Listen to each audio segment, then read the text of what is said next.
যে দলের নেতা জাহান্নামে যাবে ওই দলের সব কর্মী তার সাথে জাহান্নামে যাবে। এটা আমি বানালাম। হ্যাঁ, সূরা হুদ 12 নম্বর পারা 12 নম্বর পৃষ্ঠার প্রথম নম্বর লাইনের 98 নম্বর আয়াত। আমি এই জীবনে প্রায় 42টার উপরে আয়াতের সাথে তাফসীর দিয়েছি। বিশ্ববিদ্যালয়ে থাকাকালীন আমি কেন্দ্রীয় লাইব্রেরিতে একটা করে দেখেছিলাম 42টা মুফাসসির একমত। যদিও এটা ফেরাউন সম্পর্কে নাযিল হওয়া, সব মুফাসসির এক কথাই লিখেছে, যে দলের নেতা জাহান্নামে যাবে কর্মী ওই দলের সব জাহান্নামে যাবে। আপনি এবার বলেন তো, আপনি যে দলে আছেন ওই দলের নেতার যা অবস্থা, ওর দিকে তাকালেই তো শয়তানের কথা মনে হয়। এই কথা বলেন না, আপনি আমার ভুল ধরেন। আমি এমন নেতাকে মেনে চলি যার দিকে তাকালে আমার আল্লাহর কথা মনে হয়। চেহারা দেখেছেন, মনে হচ্ছে জান্নাত থেকে আল্লাহ কেবল পাঠিয়েছে। আমি নিজে তার সাথে জেলখানায় 3টা বছরে বহু সময় কাটিয়েছি। তার যে আমল, তার যে তাওয়াক্কুল আল্লাহর প্রতি, যাতে ইখলাস ভেতরে, নিজে আমি তার সাথে থেকে দেখেছি। একজন আলেম মানুষ 1.5 ঘন্টা নামাজে দাঁড়ালে আমার পা ব্যথা হয়ে যায়। আর আমার নেতাকে আমি এমন পেয়েছি, মানে এক সেজদায় প্রায় 45 মিনিট 1 ঘন্টা কাটিয়ে যায়। আপনার সেজদা তো 1.5 মিনিটের বেশি যায় না। মাওলানা মামুনুল হককে দেখেছি এক রাকাতে উনি 1.5 পারা 2 পারা 2.5 পারা পড়ছে, অথচ বয়স 52 বছরের উপরে। আর আমার 33 বয়সে 1 পারা পড়তে গেলে পা ব্যথা করে। أشهد أن لا إله إلا الله وحده لا شريك له وأشهد أن محمدا عبده ورسوله سيد الكونين صلى الله عليه وعلى آله وصحبه وأتباعه أجمعين ليلا ونهارا في الطرفين. فقد قال الله تعالى في كلامه المجيد وبرهانه التوحيد. أعوذ بالله من الشيطان الرجيم. بسم الله الرحمن الرحيم.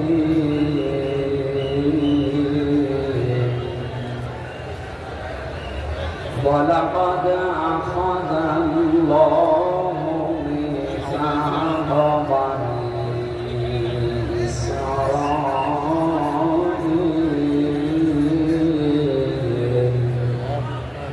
وبعثنا منهم 12 نقيبا وقال الله إني معكم إلى آخر الآية. صدق الله العظيم. عن أبي هريرة رضي الله تعالى عنه قال قال النبي صلى الله عليه وسلم عليكم بالجهاد في سبيل الله فإنه باب من أبواب الجنة إلى آخر الحديث. رواه ابن ماجه. وما زادهم إلا إيمانا وتسليما. اللهم صل على سيدنا مولانا محمد وعلى آل سيدنا مولانا.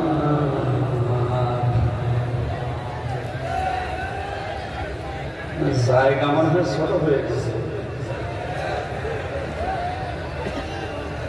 আলহামদুলিল্লাহ, বাংলাদেশের ঐতিহ্যবাহী জেলা চাঁদপুর। আওয়াজ বাড়ি খাই যাবে, কি করেন? এটা আমি আওয়াজ লাগে।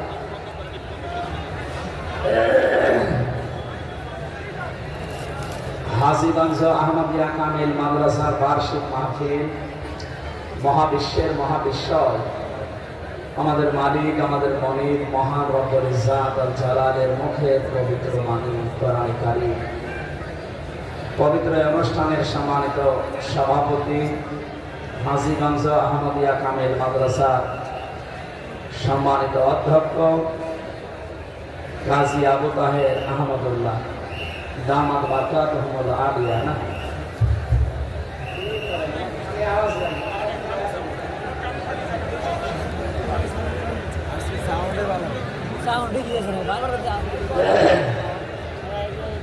এতক্ষণ যারা আলোচনা রেখেছেন, হাজার হাজার আলেমের উস্তাদ, ইসলামিক চিন্তাবিদ, শিক্ষাবিদ, অধ্যক্ষ মাওলানা সাইফুল্লাহ মুনীর, আতামাল্লাহু উমরাহু ওয়া বারাকাল্লাহু ফি হায়াতি, বলেন আমিন। আলোচনা রাখলেন আমার আগে আপনাদের এলাকার কৃতি সন্তান, ইসলামিক চিন্তাবিদ, শিক্ষাবিদ, মুফাসসিরে কোরআন, অত্র মাদ্রাসা মুহাদ্দিস আবু নসর আশরাফি দামাত বারকাতুহুল আলিয়া, মঞ্চে বসা এলাকার সর্বজন শ্রদ্ধাভাজন ব্যক্তিত্ব, আপনাদের এই হাজীগঞ্জ মাদ্রাসা মসজিদের সম্মানিত খতিব জনাব মুফতি আব্দুর রউফ হাসান সিহাতে কুল্লিয়া কামনা করছি আল্লাহ যেন দান করে। এ মাদ্রাসার সম্মানিত শিক্ষক এবং শিক্ষিকা মণ্ডলী, সামনে বসা মুসলমান ভাইরা, পর্দার আড়ালের সম্মানিত মা এবং বোনেরা, প্রশাসনের ভাইরা, প্রাণ প্রিয় হাজীগঞ্জবাসী, নামটার ভেতরে একটা মায়া জড়িয়ে আছে। হাজীগঞ্জ লক্ষ লক্ষ টাকা খরচ করে মানুষ যায় আল্লাহর ঘর তাওয়াফ করতে, নবীর রওজা জিয়ারত করতে, এরপরে এসে পরিচয় দেয় হাজী বা আলহাজ। আর আপনারা এখানে বাস করে হাজী। এটা বরকতপূর্ণ জায়গা। অত্র এলাকার ভেতরে আল্লাহ রাব্বুল আলামিন যাদেরকে বসবাসের সুযোগ দিয়েছে, এই ময়দানে যাদেরকে নিয়ে আসলে জবান খুলে বলেন আলহামদুলিল্লাহ। বিশাল জগদ্দল পাথর আমাদের বুকের উপরে চাপা দেওয়া ছিল। আমরা আয়ামে জাহিলিয়াতের কথা পড়েছি ইতিহাসে, কিন্তু আওয়ামী জাহিলিয়াতের দৃশ্য আমরা নিজের চোখে দেখলাম। ইতিহাস থেকে পড়েছিলাম ওই জামানায় কোনো মানুষ বাড়ি থেকে বের হয়ে গেলে তার বাড়ির লোকজন নিশ্চিন্তায় থাকতো যে যাই হোক অন্তত আমার বাবা, আমার ছেলে, আমার ভাই আবার ফেরত আসবে। কিন্তু আমরা এমন একটা যুগ পার করলাম, এই আওয়ামী জাহিলিয়াতের এই যুগে কেউ যদি একবার বাড়ি থেকে বের হয়ে যায় ও ফিরে আসবে গ্যারান্টি আছে। এরকম একটা কঠিন মুহূর্ত পার করেছিলাম।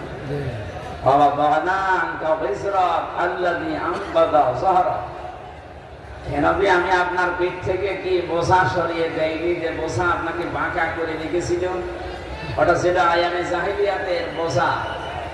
আর আমাদের পিঠকে বাঁকা করে রেখেছিল আওয়ামী জাহিলিয়াতের বিশাল একটা বোঝা। আল্লাহ মনে হচ্ছে নিজে দায়িত্ব নিয়ে বোঝাটা সরিয়ে দিয়েছে।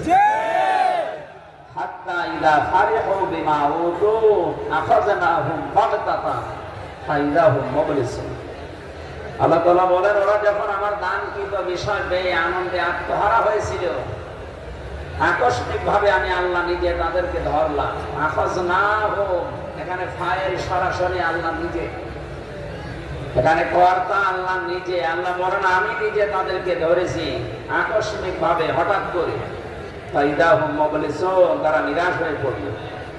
এই আয়াতটার সাথে 2024 সালের 5 আগস্টে অনেক মিল আছে। অনেকে কল্পনা করতে পারে না যে 1টার দিকে সব উলট পালট হয়ে যাবে।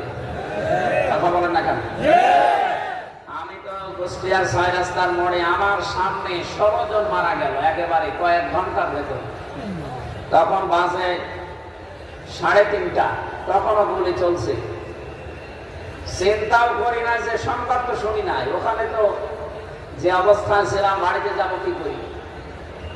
এই দৃশ্যগুলো দেখে মনে হচ্ছিল মনে হয় সূর্য আর উঠবে না। কিন্তু বিকাল 5টার দিকে ম্যাডামে কল দিয়ে বলছে উনি চলে গেছে।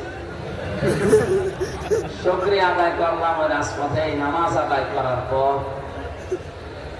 আল্লাহর দরবারে যে এই যে মন খুলে আলহামদুলিল্লাহ এতদিন বলতে পারতাম না। এমনকি আল্লাহু আকবার এই শব্দটা বলতে গিয়ে এদেশে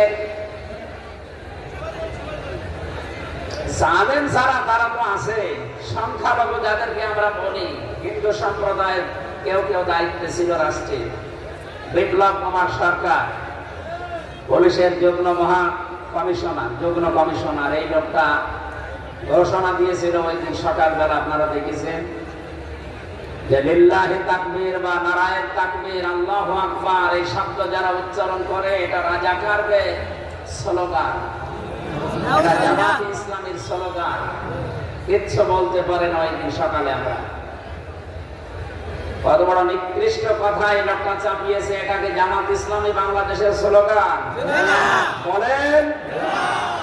তামাম দুনিয়ায় এখন 257টা রাষ্ট্র, সামনে দেখতে পাচ্ছি আরো 6টা রাষ্ট্র বাড়বে, কারণ 7 সিস্টার ভেঙে গেলে আরো 6টা বাড়বে না, তাহলে 263টা রাষ্ট্র হবে। কয়েকদিনের ভেতরে আপনারা দেখতে পাবেন আরো 6টা বেড়ে গেছে ইনশাআল্লাহ। 263টা রাষ্ট্রের ভেতরে মনে করে 210 কোটির উপরে এখন মুসলমান। এই সবার একটাই মাত্র স্লোগান পৃথিবীতে মুসলমানদের, আল্লাহু আকবার, আল্লাহু আকবার। এটা যারা যে বা যারা অবশ্যই তার পেছনে কোনো কলকাঠি নাড়া মানুষ আছে, তাছাড়া এই কথা সে বলতে পারতো না। 96 ভাগ বা 98 ভাগ মুসলমান আপনি বললে ভুল হবে না এদেশে। যদিও খ্রিস্টানরা বলে এদেশে 92 ভাগ মুসলমান, না, এটা মিথ্যা কথা। এদেশে 96 ভাগ মুসলমান হবে যদি সঠিকভাবে গণনা করে। সেই জায়গায় দাঁড়িয়ে একটা হিন্দু যদি এই কথা বলতে পারে যে আল্লাহু আকবার জামাতে ইসলামের স্লোগান, রাজাকারদের স্লোগান, আমরা চাই এ দেশ যেহেতু রাজাকারের শব্দের মাধ্যমে স্বাধীন হয়ে গেল, এখন জাতীয় স্লোগান আমরা আল্লাহু আকবার চাই। কারণ এখন 100 জনের আমার মনে হয় 98 জন বলবে যে জয় বাংলা এই স্লোগান আমরা চাই না, এর ভেতরে রক্ত মিশে আছে। আমরা চাই আমাদের প্রাণের যে দাবি 96 ভাগ মুসলমানের দেশে আমরা স্লোগান হিসাবে, জাতীয় হিসাবে জানতে চাই এটা আল্লাহু আকবার, এ স্লোগান দিতে চাই। এই শব্দটার সাথে এমন কিছু লুকিয়ে আছে, কেউ যদি মন থেকে বলে তার হার্টের সমস্যা ভালো হয়ে যাবে ইনশাআল্লাহ। যে কথাটা বলছিলাম, এই বিশাল পাথর যে আল্লাহ সরিয়ে দিলে এখন যে কথা বলতে পারছি, এইটাই তো একটা নিয়ামত। প্রশ্ন আসতে পারে এর আগে কথা বলেননি, বলেছিলাম ওই কথা বলতে পারি না। কথা বললে আমাদের কণ্ঠ নারী চেপে ধরা হবে। কত জায়গায় আলেমের সামনে থেকে মাইক কেড়ে নিয়েছে বাংলাদেশে, আপনি দেখেননি? এই জন্য আমরা যারা কথা বলতে পারছি, বিজ্ঞান জানিয়েছে এই যে কয়েক ইঞ্চি জায়গা, এখান থেকে কথা বের হতে 27টা স্তর পার করা লাগে। 27টা ধাক্কা লাগার পর একটা কথা তৈরি হয়। আর আমি হাদিসের ব্যাখ্যায় পড়েছি প্রত্যেক জায়গায় এক একজন করে ফেরেশতা বসে আছে। এর কাছে ও, ওর কাছে ও, ওর কাছে ও, এভাবে দিতে দিতে 27 নাম্বার জায়গায় যে ফেরেশতা কথাটা বের করে দেয়। এরা যদি দায়িত্ব পালন না করে আপনি কিন্তু আর কথা বলতে পারবেন না, শুধু গোগা শব্দ হবে। সুতরাং যে আল্লাহ আমাদেরকে কথা বলার মতো বিশাল নিয়ামতটা আবার ফিরিয়ে দিয়েছেন, খালাকাল ইনসান আল্লামাহুল বায়ান, সেই আল্লাহর জন্য বলেন আলহামদুলিল্লাহ। পৃথিবীতে আপনারা আনন্দ করার জন্য যদি কিছু পেয়ে থাকেন, কোরআনের সাথে যার সম্পর্ক আছে ওইটা নিয়ে করবেন। আজকের এই দৃশ্য দেখে মনে হচ্ছে চাঁদপুরের হাজীগঞ্জ এলাকার মানুষেরা আজ আনন্দিত। কষ্ট পেতেও কষ্ট করে এই জায়গায় এভাবে বসে থাকতো না কোরআনের জন্য। সুতরাং আমরা বিশ্বাস করি, আমরা আনন্দিত, আল্লাহর কোরআনের ওই আয়াতের সাথে আমাদের জীবনের মিল হয়ে গেছে। কুল বিফাদলিল্লাহি ওয়া বিরহমাতিহি ফাবিযালিকা ফালিয়াফরাহু হুয়া খায়রুম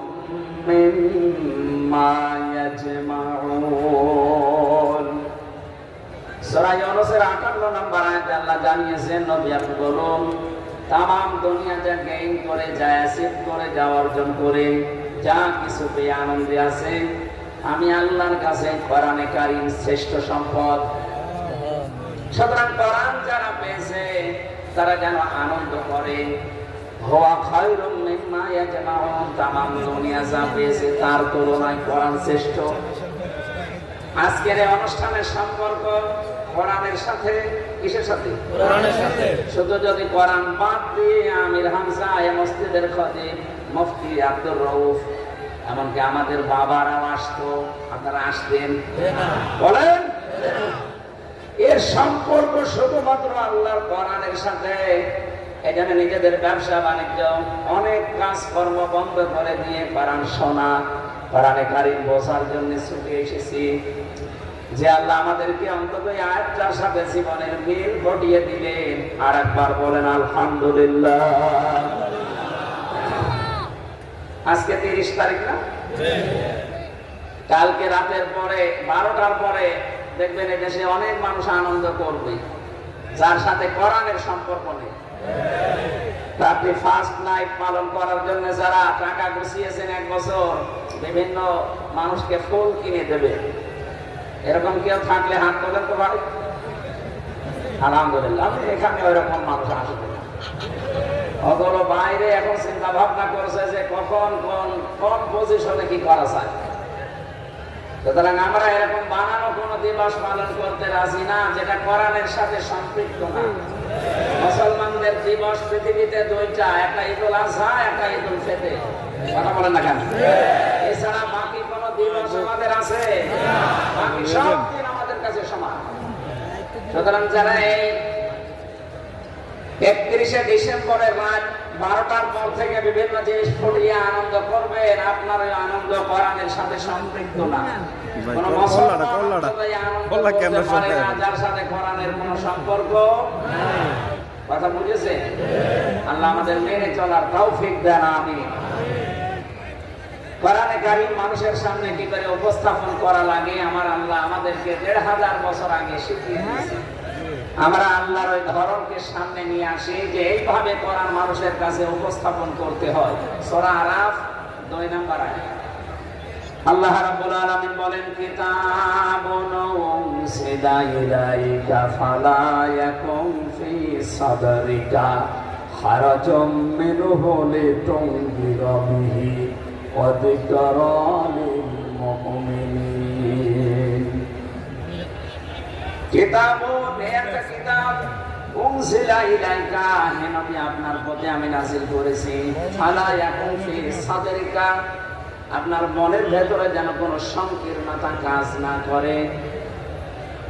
হারাজুম মিনহু লিতুনযিরা বিহি এই কোরআন দিয়ে যখন মানুষদেরকে সতর্ক করবে ওই সময় আপনার মনের ভেতরে যেন কোনো সংকীর্ণতা, দ্বিধা, দ্বন্দ্ব, ভয়, ভীতি, সংশয়, সন্দেহ এগুলো যেন কাজ না করে। যিকরা লিল মুমিনিন কোরআন মুমিনদের জন্য উপদেশ। বলেন সুবহানাল্লাহ। আয়াতের মাঝে হারাজুন শব্দটা আছে। আমি তাফসীরে মুনিরের ভেতর থেকে বলছি মুফাসসির 2টা বিষয় এখানে তুলে এনেছেন। হারাজুনের ব্যাখ্যা হয় 2টা। 1 নম্বরে হে নবী কোরআনে কারীম যখন মানুষের সামনে আপনি উপস্থাপন করবেন, ব্যাখ্যা বিশ্লেষণ তাফসীর করবেন, অনেক মানুষ আপনার সামনে এমন থাকবে ওরা কোরআনের বক্তব্য না বোঝার কারণে মন খারাপ করবে। এরকম মানুষ দেশে নেই? এগুলো আরো বেশি ছিল এই 15.5 বছরে। আমরা যেটা বলতে চাই ওটা না বুঝে আন্দাজে ভুল বুঝে মন খারাপ করে বসে থাকি। 2 নম্বরের ব্যাখ্যা আল্লাহ পাক বলেন হে নবী আবহামান খান থেকে অনেক অনেক নিয়ম নীতি বানানো ইবাদত যেগুলো চলে আসতেছে আপনি কোরআনে কারীমের ব্যাখ্যা করলে বিশ্লেষণ দিলে ওইগুলো টিকবে না। কারণ তাফসীর মানেই খুলে ফেলা। তাফসীর মানে কি? খুলে ফেলা। আবরণ দিয়ে ঢেকে রাখা আছে, আবরণ খুলে ফেলা। এই সমাজে এই দেশে যারা শিরক, বেদাত, কুফরি, জুলুম এগুলোর আবরণ দিয়ে নিজেদেরকে ঢেকে রেখেছিল কোরআনের তাফসীর করলে ওই আবরণ খুলে যাবে, জাতি বুঝতে পারবে, দেখতে পারবে যে এটা জাতির সর্বনাশকারী। এই জন্য ওই মানুষগুলো তখন আপনার বিরুদ্ধে লাগবে। আমি ঠিক এই আয়াতটা বাংলাদেশের সাথে একেবারে 100% মিল পেয়েছি। যারা নিজেদেরকে জুলুমের চাদর দিয়ে ঢেকে রেখেছেন, যারা বেদাতের চাদর দিয়ে ঢেকে রেখেছেন, যারা শিরক আর কুফরের চাদর দিয়ে ঢেকে রেখেছেন নিজেদেরকে, কোরআনের তাফসীর হলে সব চাইতে বেশি বাধা দেয় তারা। দুনিয়ার ভেতরে আপনি কয়েকটা প্রাণী দেখবেন, তারা দিনের আলো যখন আসে, সূর্যের আলো তখন বের হয় না। পেঁচা, বাদুড় আর শামসিকা এরা বের হয় কিন্তু রাতের বেলা। রাত যখন গভীর হয়ে যায়, অন্ধকার হয়, তখন এরা বের হয়ে মানুষের ফসল নষ্ট করে, কলা নষ্ট করে। দিনের আলো, সূর্যের আলো এদের ভালো লাগে না, পছন্দ হয় না। এই জন্য রাতের আধার এরা বেছে নিয়েছে, অন্ধকার এদের ভালো লাগে। এই জন্য এদের নামও দেখেন ডিজিটাল নাম না, পেঁচা, বাদুড়, শামসিকা। নাম শুনলেই মনে হচ্ছে যে খুব সুন্দর হবে। এদের একবার দেখলে কেউ আর একবার দেখতে তার মন যাবে। কি বুঝলেন এখান থেকে? দিনের আলো, সূর্যের আলো যাদের ভালো লাগে না, এদের চেহারা আল্লাহ ওইরকমই বানিয়েছে। এদেশে যাদের কোরআনের আলো, ইসলামের আলো, দিনের আলো যাদেরকে সহ্য হয় না, এই মানুষগুলো যাদের চরিত্র অন্ধকারের ভেতরে ভালোবাসে, অন্ধকারে নিমজ্জিত থাকে, আপনি দেখবেন এই মানুষগুলোর চরিত্রের কাঠি মুঠি ওইরকম। চরিত্রের ভেতরে কত নোংরামি লুকিয়ে আছে তাদের, উপরে দেখলে বোঝা যায় না, ভেতরে তাদের চরিত্র এই পেঁচা, বাদুড়, শামসিকার শরীরের চাইতেও খারাপ। এখানে কোরআনের ব্যাখ্যা করলে যারা এই চাদর গুলো দিয়ে আজ ঢেকে রেখেছেন নিজেদেরকে, সুন্নি দাবি করেন আপনি, অথচ সুন্নতের বালাই নেই আপনার ভেতরে। ভেতরে শুধু পাওয়া যায় বেদাত। এখানে আহলে সুন্নাত ওয়াল জামাত নাম না দিয়ে আপনার নাম দেওয়া দরকার আহলে বেদাত, এরপরে যাবে। আর এটা ইসলামপুরের মাটিতে অনেক বেশি আছে। এটা আলেমদের শহর, ইসলামপুর, হাজীগঞ্জ আলেমদের শহর না। এখানে কামিল মাদ্রাসা, যেখানে দাওরা মাদ্রাসার মহাতামিম বসে আছে, এখানে এই ভণ্ডগুলো আসে কি করে? এত বড় প্রকাশ্য বেদাত যারা বানাতে পারে, আল্লাহর নামের পাশাপাশি বিভিন্ন বাবার নামে যারা জিকির বানিয়েছে ইসলামের নামে, এসব করে আসে না এগুলো? জিকির করছে ইয়ালি বাবা, শাহ আলী বাবা, কেল্লা বাবা, ফতে বাবা। অথচ এই কোরআনে আছে যারা আল্লাহর নামের পাশে অন্য কোন নামের জিকির করবে তাদের আযাব হবে ডবল। সূরা ফুরকান 68 নম্বর আয়াত, আল্লাযীনা লা ইয়াদউনা মা'আল্লাহি ইলাহান আখার। এর পরের আয়াতে আল্লাহ দিয়েছেন ইবাআস লাহুল আযাব ইয়াউমাল কিয়ামাহ, এদের আযাব হবে ডবল কিয়ামতের ময়দানে। সুতরাং এরকম কোন ভণ্ড বেদাতি সুন্নতের নাম করে এরকম উল্টা পাল্টা জিকির যেন এই জেলায় আর আসতে না পারে, সতর্ক থাকবেন ইনশাআল্লাহ। আমার ভাইরা, কোরআনে কারীম উপস্থাপন করার সময় তাহলে আমার মনে কোনো ভয়, ভীতি, দ্বিধা, দ্বন্দ্ব, সংশয়, সন্দেহ, সংকীর্ণতা সব আমি ছেড়ে ফেলে দিলাম।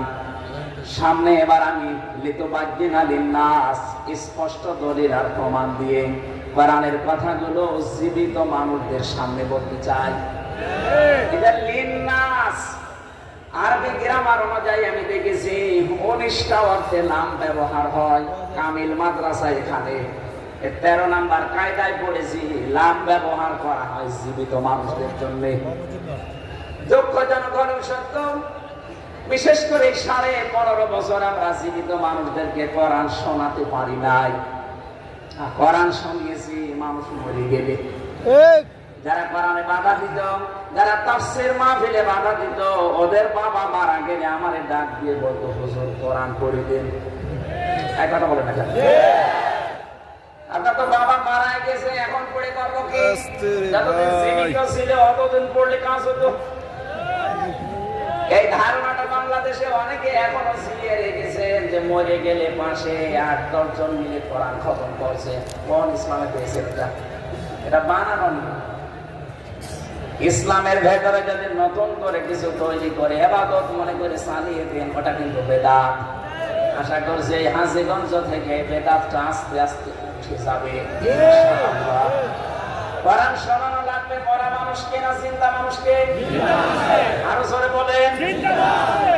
পরিবেশই তো ছিল না। জিন্দা মানুষদেরকে কোরআন শোনাতে গেলে 14 জায়গায় পারমিশন নেওয়া লাগতো। এটাকে আমি বানিয়ে বললাম? মরে গেছে আপনি পড়েন, 1 খতম না 14 খতম পড়েন।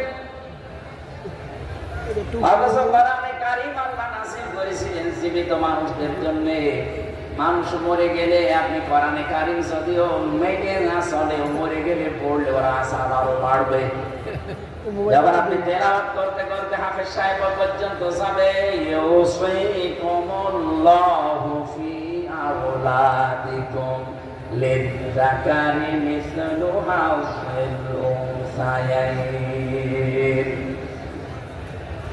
আল্লাহ পাক বলেন আমি তোমাদেরকে উপদেশ দিলাম, আমার আদেশে যে 2 ছেলে যাই পাবে 1 মেয়ে তাই পাবে, আদেশ আপনার ওই লোকটা তো মানে নাই।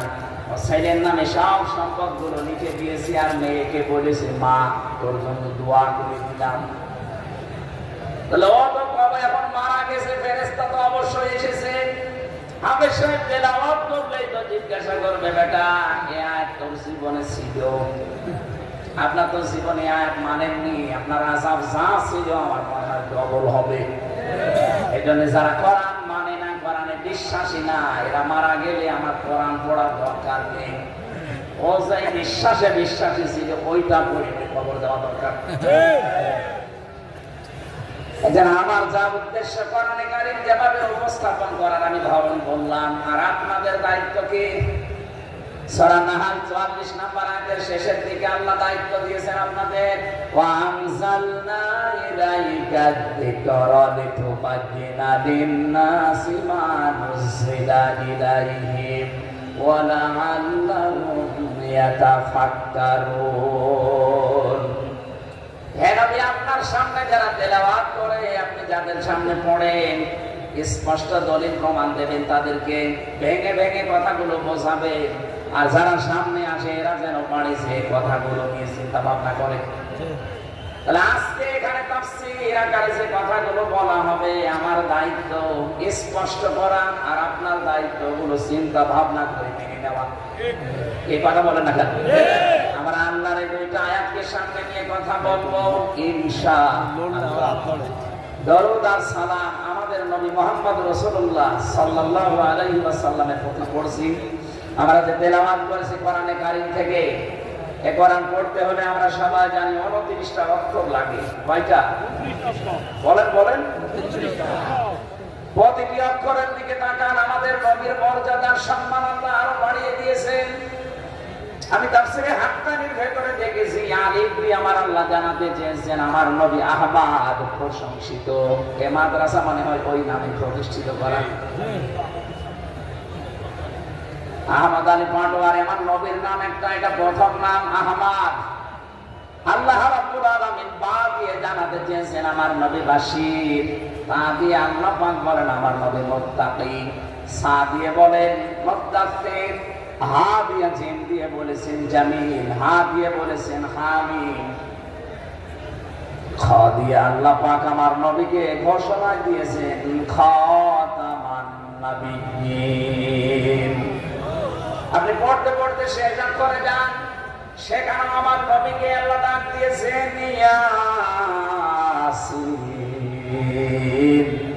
হে নেতা, ইয়া মানে হে, সিন মানে সাজ্জেদ। তাফসীরে কাবীর আল্লামা ফখরুদ্দীন রাজি রাহমাতুল্লাহ আলাইহি এই সিন শব্দের তিনি 5টা অর্থ দিয়েছেন। সিন মানে সাজ্জেদুল আলামিন, সিন মানে সাজ্জেদুল বাশার, সিন মানে সাজ্জেদুল কাওনাইন, সিন মানে সাজ্জেদুল আম্বিয়া, সিন মানে সাজ্জেদুল মুরসালিন। প্রতিটি শব্দের ব্যাখ্যা লিখেছেন প্রায় 4-5 পৃষ্ঠা করে। তাফসীরে কাবীরের ভেতরে বাড়ি যে বাংলাটা দেখেন, ইয়াসিন বলে আল্লাহ একজনকে নেতা ঘোষণা দিয়েছেন, তিনি হচ্ছেন মুহাম্মাদুর রাসূলুল্লাহ। এটা অনেকে শোনার পরে দেখি বলে না এটা তো দুনিয়ার বিষয়, এটা রাজনীতি। এটা বলেন কেন? কে বলেছে আপনাকে রাজনীতি? দুনিয়াতে যদি কারো নেতা ঠিক না থাকে, সাফ কথা বলছে মসজিদের সামনে, যে দলের নেতা জাহান্নামে যাবে ওই দলের সব কর্মী তার সাথে জাহান্নামে যাবে। এটা আমি বানালাম। হ্যাঁ, সূরা হুদ 12 নম্বর পারা 12 নম্বর পৃষ্ঠার 1 নম্বর লাইনের 98 নম্বর আয়াত। আমি এই জীবনে প্রায় 42টার উপরে আয়াতের সাথে তাফসীর দিয়েছি। বিশ্ববিদ্যালয়ে থাকাকালীন আমি কেন্দ্রীয় লাইব্রেরিতে একটা করে দেখেছিলাম 42টা মুফাসসির একমত। যদিও এটা ফেরাউন সম্পর্কে নাযিল হওয়া, সব মুফাসসির এক কথাই লিখেছে, যে দলের নেতা জাহান্নামে যাবে কর্মী ওই দলের সব জাহান্নামে যাবে। আপনি এবার বলেন তো, আপনি যে দলে আছেন ওই দলের নেতার যা অবস্থা, ওর দিকে তাকালেই তো শয়তানের কথা মনে হয়। এই কথা বলেন না, আপনি আমার ভুল ধরেন। আমি এমন নেতাকে মেনে চলি যার দিকে তাকালে আমার আল্লাহর কথা মনে হয়। চেহারা দেখেছেন, মনে হচ্ছে জান্নাত থেকে আল্লাহ কেবল পাঠিয়েছে। আমি নিজে তার সাথে জেলখানায় 3টা বছরে বহু সময় কাটিয়েছি। তার যে আমল, তার যে তাওয়াক্কুল আল্লাহর প্রতি, যাতে ইখলাস ভেতরে, নিজে আমি তার সাথে থেকে দেখেছি। একজন আলেম মানুষ 1.5 ঘন্টা নামাজে দাঁড়ালে আমার পা ব্যথা হয়ে যায়, আর আমার নেতাকে আমি এমন পেয়েছি মানে এক সেজদায় প্রায় 45 মিনিট 1 ঘন্টা কাটিয়ে দেয়। আপনার সেজদা তো 1.5 মিনিটের বেশি যায় না। মাওলানা মামুনুল হককে দেখেছি এক রাকাতে উনি 1.5 পারা 2 পারা 2.5 পারা পড়ছে, অথচ বয়স 52 বছরের উপরে। আর আমার 33 বয়সে 1 পারা পড়তে গেলে পা ব্যথা করে। আপনার ইবাদতের মান তাদের তুলনায় কিছুই না। এমনিতেই তাদের কথার ভেতরে আল্লাহ এত তাসির দেয়নি। আমরা 8 ঘন্টা কথা বলেছি, আমার 2 মিনিটে তাই বলে ফেলে। এই কথা বলছেন। আমি আপনার বিবেকের কাছে বলছি, বলেন আপনি আন্দাজে যে রাজনীতি মনে করে খালি উঠিয়ে যান, আপনার যে নেতা সত্যি করে বলেন ওর দিকে তাকালে কি আল্লাহর কথা মনে হয় না শয়তানের? আমি আমার নিজেরটা বললাম, যার দিকে তাকালে সত্যি আমার আল্লাহর কথা মনে হয়, তার ভেতরে যে আল্লাহ ইখলাস দিয়েছেন, এই ইখলাসের কারণে। কথা এমনিতেই কম বলে, দেখবে কথা বললেই মনে হয় 14 ঘন্টা বলা লাগে না, 1 মিনিটেই যথেষ্ট। ইয়াসিন দিয়ে আল্লাহ প্রথম শব্দের যে ব্যাখ্যা দিয়েছেন, তাফসীর কাবীর ফখরুদ্দিন রাজি রাহমাতুল্লাহ আলাইহি, সাইয়্যিদুল আলামিন, আলম না, আলম মানে দুনিয়া। এই পৃথিবীতে এখন 257টা আর 6টা যে রাষ্ট্র বাড়বে আমার বিশ্বাস। কথা বলছেন না? আপনাদের বিশ্বাস হচ্ছে না? আমার তো বিশ্বাস হয়ে গেছে। কারণ ওরা যেভাবে আল্লাহর ঘর ভাঙা আরম্ভ করেছে, ওদের পূর্বপুরুষরা আল্লাহর ঘর ভাঙতে এসে কাজ মাকুল হয়ে গেছে। আজকেও সকালে শয়তানরা একটা ঘর ভেঙেছে আল্লাহ বলছে, এখানে 500 বছর আগে মন্দির ছিল। পৃথিবীর মানুষেরা দেখি মাটির নিচে কেউ তেল পায়, গ্যাস পায়, স্বর্ণ পায়, আর শয়তানরা শুধু মাটির নিচে মন্দির পায়।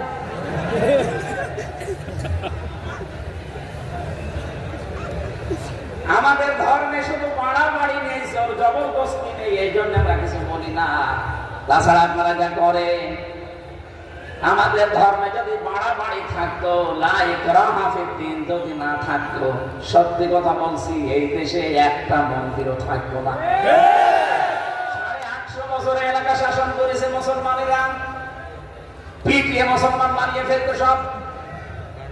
যেহেতু আমাদের ধর্মে বাড়াবাড়ি নেই, জোর জবরদস্তি নেই, এই জন্য আমরা কিছু বলছি না। আমাদেরকে বলতে বাধ্য করবেন না। এতদিন যে মিথ্যা তথ্য ছড়িয়েছেন আমরা কিছু বলি না। এখন আপনারা আল্লাহর ঘরে হাত দেওয়া আরম্ভ করেছেন। আর কতগুলো ঘর ভাঙবেন? আজকে সকালে একজন হিন্দু নেতা এই ভারতের বুকে দাঁড়িয়ে এসে সত্য কথাটা বলে দিয়েছে যে আমরা সব হিন্দুরা আল্লাহর এই ঘর মসজিদ ভাঙার পক্ষে না, এগুলো সব মোদি দাদার কাজ। এখানে উগ্রপন্থী হিন্দু যারা আছে এরা শুধু হিন্দুদের শত্রু নয়, এরা মানবতার শত্রু। ওরা খ্রিস্টানদেরও ছাড়ে না। খ্রিস্টান 2টা মেয়েকে উলঙ্গ করে হাঁটিয়েছে ভারতের রাস্তা। ডোনাল্ড ট্রাম্প এমনি রেগে গেছে, বেটা যাতে মাতাল হলো তাহলে ঠিক আছে। কয়েকদিন আগে ঘোষণা দিয়েছে না যে আমার মেয়েকে, আমার বোনকে, আমার মাকে তোরা উলঙ্গ করে হাঁটাবি, 16 লাখ ভারতীয় আছে, সব পাঠিয়ে দেবো। আমি শপথটা নিয়ে নিই, জানুয়ারি 20 তারিখে শপথ। যদি ওর এমনি একটু টাকাটা হালকা আছে, এক লোকা মতো কথা যা বলে করে ফেলি। যদি 16 লাখ পাঠিয়ে দেয়, দাদা ধুতি থাকবে কিনা আল্লাহ জানে। এখনো বন্ধ করেন। প্রতিবেশী হিসাবে আমরা একটু সম্পর্ক করলাম, কারণ আপনার বাপ দাদারা এটা করে ছাড় পাইনি। কথা বলেন না কেন? আপনারা যা আরম্ভ করেছেন এতদিন মুসলমান গরু খাবার অপরাধে সবাই করেছেন, কিচ্ছু বলি না। কিন্তু এখন আল্লাহর ঘরগুলো ভাঙছে। আল্লাহ রাব্বুল আলামিন যে গজব নাযিল করবেন, ওই গজবের শেষ পর্যন্ত আমরা পাশে আছি, তো আমাদের ক্ষতি হয়ে যাবে। এজন্য সতর্ক করলাম, আপনারা থামেন। এরপরও যদি না থামবে না জানি, কারণ জালেমদেরকে আল্লাহ হেদায়েত দিচ্ছে না, দেবে না। আল্লাহু লা ইয়াহদিল কওমাজ জালিমিন। ইয়াহদি এটা মুজারিদ, বর্তমান, ভবিষ্যৎ, প্রেজেন্ট, ফিউচার। জালেমদের আল্লাহ হেদায়েত দিচ্ছে না, দেবেও না। জুলুম করতে করতে একটা পর্যায়ে যখন মানুষ সীমা শেষ করে দেয়, তখন আল্লাহ তাকে আর ফিরিয়ে আনার মতো কোনো কায়দা রাখে না। আবু জেহেলও শেষ পর্যন্ত আর ফিরে আসতে পারে নাই, ফেরাউনও আর ফিরে আসতে পারে নাই। এই কথা বলেন না কেন? ফেরাউন ফিরে আসতে পেরেছিল? ফেরাউন ফিরে আসতে পারে নাই। আমি 3টা কারণ পেয়েছি তাফসিরে। আধুনিক তাফসির দেখেন, 1 নম্বরেও কিন্তু আল্লাহর স্বীকৃতি দিয়েছিল, আল্লাহ একজন আছে বিশ্বাসও করেছিল, কিন্তু রিসালাতের ঘোষণা দিতে পারেনি। আমি এখানে ওই বিশ্বাসে যারা আছেন তাদেরকে বলছি, আল্লাহর কথা মতো হয়তো নামাজ পড়েন, রোজা রাখেন, হজ করেন, দান সদকা করেন, কিন্তু এই জামানার প্রেরিত পুরুষ যিনি আল্লাহর পক্ষ থেকে, মুহাম্মাদুর রাসূলুল্লাহ, বলি ইয়া আইয়ুহান নাস ইন্নী রাসূলুল্লাহি ইলাইকুম জামিআ। কেন আপনি বলেন দুনিয়ার মানুষেরা সকলের জন্য আমি রাসূল হয়ে এসেছি আল্লাহর পক্ষ থেকে।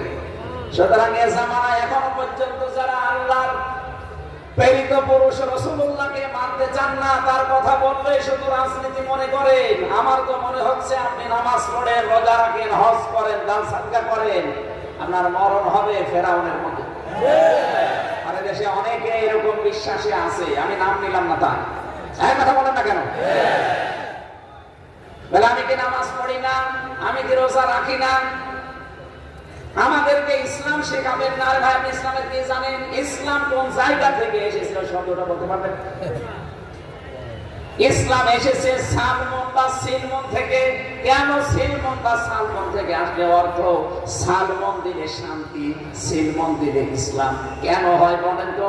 আপনি যে বলেন আমাদের ইসলাম শেখাতে আসবেন না, আমরা জানি। কি জানেন আপনি? আপনার পেটে বোম মারলে সিলমন সালমন বলতে পারবেন না।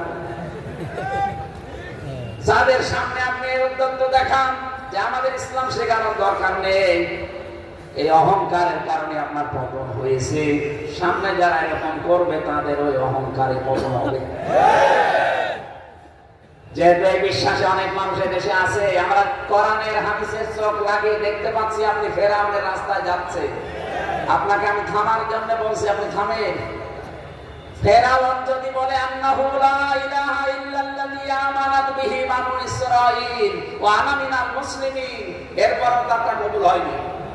ও বলেছিল আমি ঈমান আনলাম ওই আল্লাহর উপরে যার উপর বনি ইসরাঈলরা ঈমান এনেছে।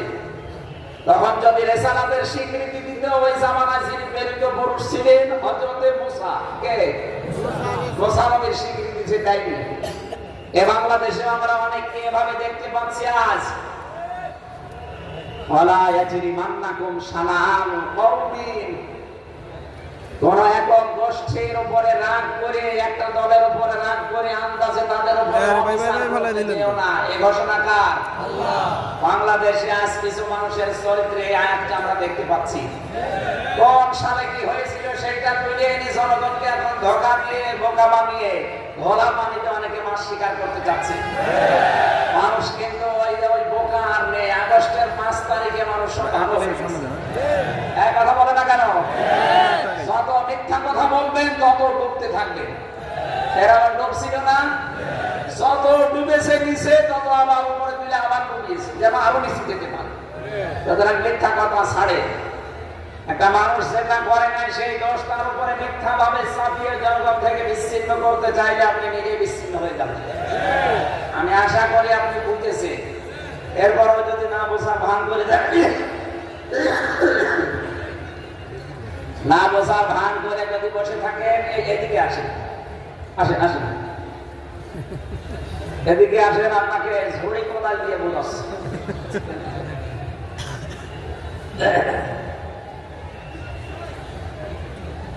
আমার ভাইরা, যে কথাটা তুলেছিলাম ওনাদেরকে সতর্ক করার জন্য বললাম। এখন যদি আপনি সতর্ক না হয়ে উল্টা সাহেবের মতো বলেন আমি 72 রাকাত তাহাজ্জুদ পড়ি, এত বড়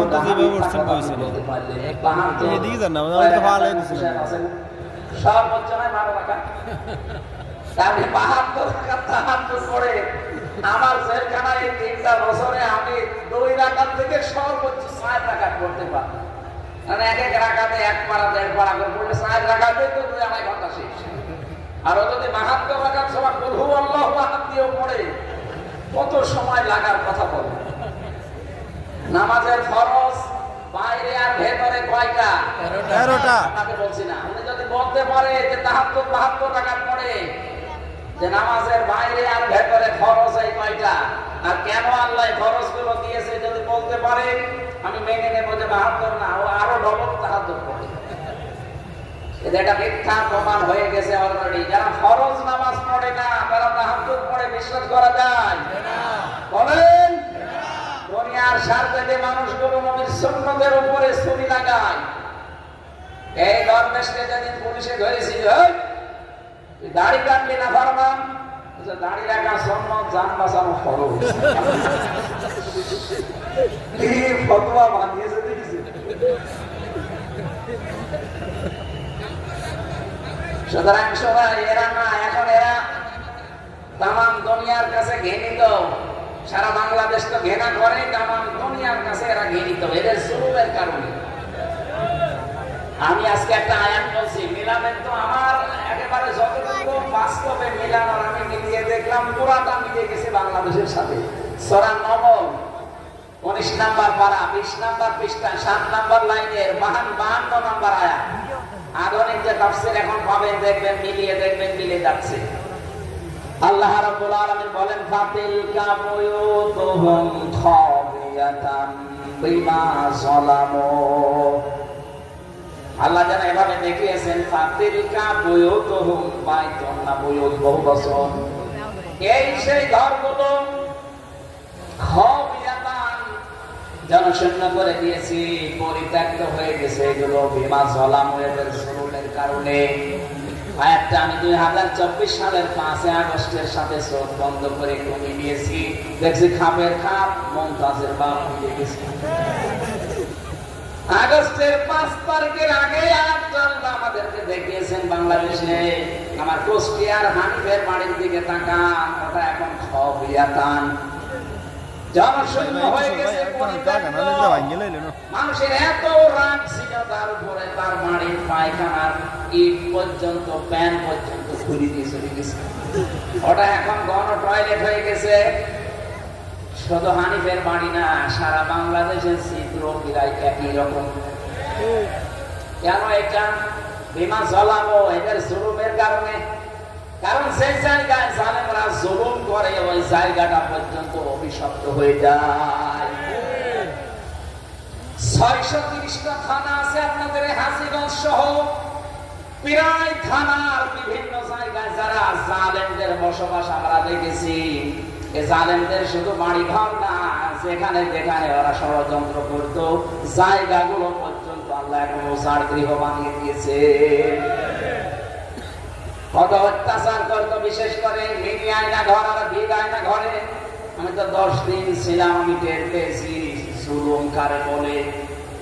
হঠাৎ রাত 2টার দিকে এসে বলবে যে রেডি হন। কি রেডি হব? আপনাকে নিয়ে যাওয়া হবে কোথায় জানি না। চোখ মুখ বাঁধা, কালো কাপড় দিয়ে 4-5 জন এসে আপনাকে বেঁধে ফেলবে। সারা রাত ধরে তো এমনিতে পিটিয়েছে, 3-4 জন ধরে পিটায়। ডক্টর শফিকুল ইসলাম মাসুদ, দেলাওয়ার হোসেন, এই 2 জনকে যে অফিসার বেঁধেছিল আমারও ছিলাম তার দায়িত্বে। ফুটবলের মতো তার আমরা লাভ দিয়েছি। চোখটা বেঁধে নিয়ে হঠাৎ গাড়িতে তুলে সারা রাত ঘোরাবে, কোথায় কোথায় নিয়ে যায় জানি না। হঠাৎ রাত ফজরের আজানের একটু আগে দেখবেন আপনি গাজীপুরের জঙ্গলে, ওই টাঙ্গাইলের মধুপুরের জঙ্গলে। কি এখানে কি বলে তোরে ছেড়ে দিলাম যা। যে দৌড় দেবে পেছন থেকে গুলি করে বলবে ক্রস ফায়ার করে দিয়েছে। এই চলছিল এই 15.5 বছর। মানে কত মানুষের এই কান্নার আওয়াজ মাটির নিচে আমি ঘরে শুনেছি। এত বড় বড় নখ হয়েছে তো মানুষের। কেউ 2 বছর, 5 বছর, 7 বছর। আমি 7 বছর পর্যন্ত পেয়েছিলাম।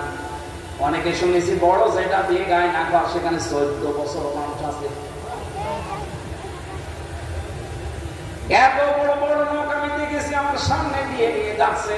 কেউ কেউ দেওয়ালের সাথে খুশিয়ে খুশিয়ে লিখে রাখতো, ভাই যদি বাইরে যেতে পারেন এই নাম্বারটাই জানাবে যে এই নাম্বারটার লোক একটা বেঁচে আছে। এখনো পর্যন্ত অনেকে জালেমের সাফাই গায়ে দেখি। আপনি মানুষ, আপনি যদি বুঝতেন যে কি করেছে, পায়খানাকে যেমন ঘৃণা করেন তার চাইতেও বেশি ঘৃণা করতে হয় জালেমা।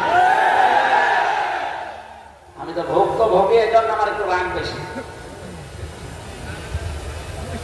কয়েকদিন আগে আমার এই শ্রীমঙ্গল নিয়ে গিয়েছিল, হেলিকপ্টারে যাবার সময় পাইলট আমার বলছিল এই কপ্টারের এই দরজায় হাত দিয়ে।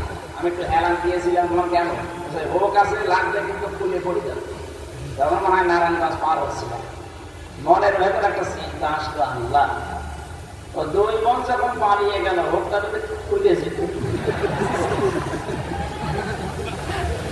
তাহলে একটা খেলা আপনাদের আমার সামনে পড়তো, আমার হাতে যা থাকতো আল্লাহর নাম দিয়ে পিটাতাম। 3টা বছরের জীবনটা একেবারে শেষ করে দিয়েছে। এখন হাজারো রোগ আমার শরীরে। ডায়াবেটিস আমার জীবনে কোনোদিন নামই শুনিনি আমার বংশে, অথচ আমার এখন ডায়াবেটিস 27, 19। এই মাথার এক সাইড প্রায় হালকা ড্যামেজ হয়ে গেছে। ওরা চিকিৎসার নামে তো কিচ্ছু দেয়নি, বিশেষ করে আলেমদের। মাওলানা মামুনুল হক আর আমির হামজা ওদের চোখের শুনছিল। আমাদের 2 জনকে 24 ঘন্টা ফাঁসির কনভেনশনে রেখেছে, আবার তালা লাগিয়ে সামনে দিয়েছে সিসি ক্যামেরা। 2 জন কারারক্ষী 24 ঘন্টা খালি অল্টারনেট হয়। আর তাদেরকে দেয় যারা হিন্দু, দেবদোলা, পরশ পাথর, এরকম মানুষকে দিয়ে যায়। ওর সাথে কথা বলা তো দূরের কথা, কিছু বললেই আবার রেগে যায়। যোগাযোগ বিচ্ছিন্ন।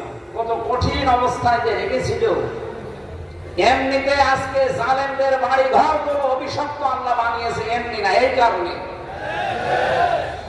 ঢাকার ওই বাড়িতে কত মানুষ আবেগ নিয়ে সুমা পর্যন্ত খেত। আপনি কালকে যান, ওটা এখন জন টয়লেট হয়ে গেছে। 8-10 জন করে যাচ্ছে একসাথে, কেউ এদিকে কেউ এদিকে কেউ এদিকে, মনে হচ্ছে জামাত বক্ত টয়লেট চলছে। এটা এমনি না। আমি আমার জীবনে একটা জিনিস মিলিয়েছি। 16 সালে একবার হজে গিয়েছিলাম, তাওয়াফ করছিলাম কাবা শরীফ। 7 চক্কর দেওয়ার পরে দেখলাম যে ভালোই লাগছে। হঠাৎ একটু উপরে গেছি, যে দেখি পেটে ব্যথা। কি গো? এক পুলিশকে ডাক দিয়ে বললাম, ইয়া আখি তাহা এদিকে আসেন ভাই। কি বললাম যে আমার এই ফার্মেসি লাগবে। এতক্ষণ তো ভালোই লাগছিল, পেটে আমার ব্যথা করছে। পুলিশ আমারে বলছে, হাজি হলো হজ্জা তাই না বিলা দোকান। ও হাজি, দেশ কোথায়? যে তুমি বাংলাদেশ। বাংলাদেশ থেকে এসেছি। আমারে বলছে, হাজি আপনি জানেন না এটা কোন জায়গা? না তো, নতুন এসেছি। আমার বলছে, এটা আবু জাহেলের বাড়ি, আপনি এখনো পায়খানা না করে দাঁড়িয়ে আছেন। তাড়াতাড়ি যান। পায়খানা করে দেখে আমার পেটের কথা ভালো হয়ে গেছে। মানে আল্লাহ যেন আমাকে হাতে ধরে দেখাতে চায়, হামজা এত টাকা খরচ করে আসলে 6,500 কিলোমিটার পাড়ি দিয়ে আর শয়তানের পানি পায়খানা না করে চলে যাবা পাড়াপাড়ি চল। ঠিক যেন জালেমদের এই 15.5 বছরের জুলুম অত্যাচার যেমন একেবারে শেষ পর্যায়ে পৌঁছে গেছে। ইন্নামা নুমলি লাহুম লিয়াজদাদু ইসমা ওয়া লাহুম আযাবুন মুহিন। আল্লাহ পাক বলেন, পাপের বোঝা মানুষের যখন পরিপূর্ণ হয়ে যায় তখন আমি তাকে অপমানজনক শাস্তি দেই। ওদের বাড়ি ঘর গুলোর দিকে তাকান, মানুষ আজ যে দলবদ্ধ হয়েছে, পোশাক পায়খানা করছে, এমনি না। কথা বলেন না কেন? এখান থেকে পর্যন্ত আল্লাহ শেষ করে তেমনি পরের অংশ আমাদের জন্য আছেন আপনারা। এর পরের অংশ আমাদের জন্য। এবার কান খারাপ করে শোনেন, এটা রেকর্ড হচ্ছে, এই জন্য আমি আরো গলা ছেড়ে দিয়ে বলছি, ইন্না ফি যালিকা লাআয়াতান লিকাউমিন ইয়ালামুন। এখানে দুইটা তাকিদ আল্লাহ দিয়েছেন। প্রথমে তো ইন্না, আর মাঝে আছে লা, লামে তাকিদ। আল্লাহ গ্যারান্টি দিয়ে জানিয়েছেন অবশ্যই এর ভেতরে শিক্ষা আছে জ্ঞানী সম্প্রদায়ের জন্য। ও বাংলার মানুষেরা, আমাদের জন্য আয়াতের শিক্ষা আমার আল্লাহ দিতে চেয়েছে।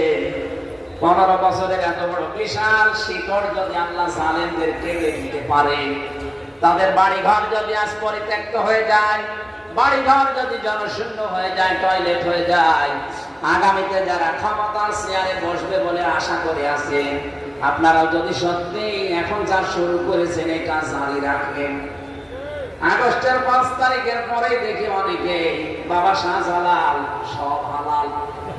এই কথা বলছেন, কত জায়গায় অলরেডি চাঁদাবাজি আরম্ভ হয়ে গেছে।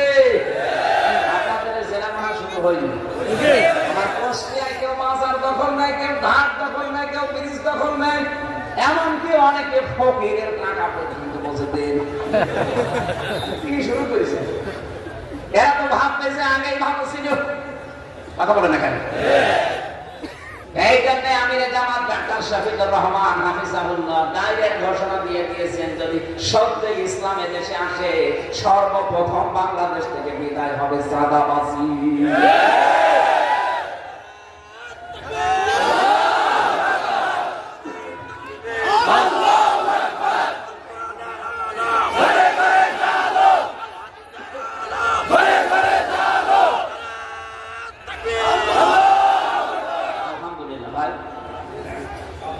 আমার ভাইরা,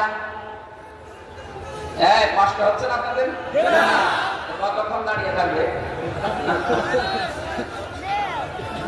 হাজিরান জবাসী, আমি যে কথা বলছিলাম, আমাদের তাহলে আয়াত থেকে শিক্ষা নেওয়া দরকার। জালেমদের এত বড় বিশাল শিকড় আল্লাহ কিন্তু কেটে দিয়েছেন। ফাকুলবিন আযাবিরুল কওমিল্লাযীনা যালামু, জালেমদের শিকড় কাটা হয়ে গেছে। খতিয়া ফজল এর ফায়েল জানা নেই, কে কেটেছে কেউ জানে না।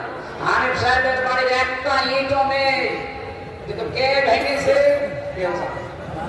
সারা দেশের অবস্থা একই। সুতরাং আগামীতে কেউ চেয়ার পেয়ে যদি সত্যি এই জুলুম আবার চালাবেন এই নিয়ত করেন, আপনার বাড়িও 5 বছর পরে শ্মশান হয়ে যাবে।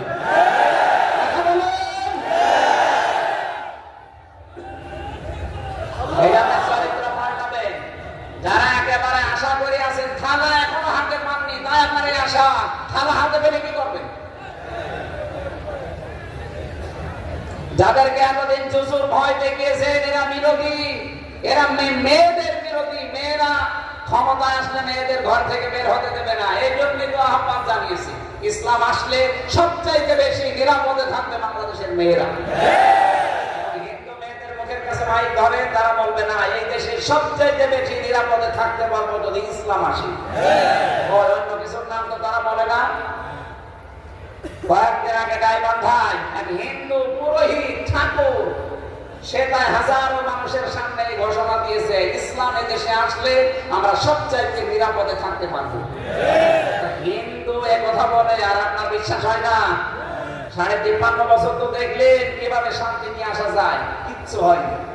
সারা দুনিয়ায় আমাদের এই বিরুদ্ধে মিথ্যা কথা ছিল যে দেশে সাম্প্রদায়িক সম্প্রীতি নিয়ে এদেশে সংখ্যালঘুদের উপরে নির্যাতন হয়। যদিও মিথ্যা তথ্য ছড়িয়ে এই কাজ করেছিল, এটা এখন পুরাটা মিথ্যা প্রমাণ হয়ে গেছে। সারা দুনিয়া এখন জানে। আপনি মাইক্রোসফট খোলেন, ভয়েস অফ আমেরিকা খোলেন, দেখেন ওরা খ্রিস্টান। তাম দুনিয়ার এই 257টা রাষ্ট্রের উপরে, বিশেষ করে জাতিসংঘের আন্ডারে 195টা রাষ্ট্র আছে। ওরা মনিটরিং করে জানিয়েছে আগস্টের 5 তারিখের পর থেকে ডিসেম্বরের 29 তারিখ পর্যন্ত সবচাইতে বেশি নিরাপদে সংখ্যালঘুরা বাংলাদেশে আছে। আর এতদিন পুরাটা মিথ্যা ছড়িয়েছে। এগুলো তো সব খ্রিস্টানরা চালায়, ভয়েস অফ আমেরিকা। আপনি দেখেন তাম দুনিয়ায় জরিপ চালিয়ে ওরা বলছে সবচাইতে বেশি মিথ্যা তথ্য প্রকাশ করে ভারত। এতদিন যাদেরকে বন্ধু বলতেন, গলায় গলায় ভাবছিল ট্রাম্পের আর মোদির, এখন দুইজনের সাপে নেবের সম্পর্ক। বললাম না, ওরা এক রোকা মতো যদি জানুয়ারির 20 তারিখে শপথ নিয়ে ওসা বলেছে যদি করে, দাদা তো এখন হা করছে, শেষে লুঙ্গি ধুতি কিচ্ছু পাবে না। ওরা এখন পাগল হয়ে গেছে, বলছে আমরা চট্টগ্রাম নিয়ে নেবো। আরে দাদা, আপনি কি যৌতুক নেবেন? আর মেয়ে তো পালিয়ে গেছে, যৌতুক কিসে?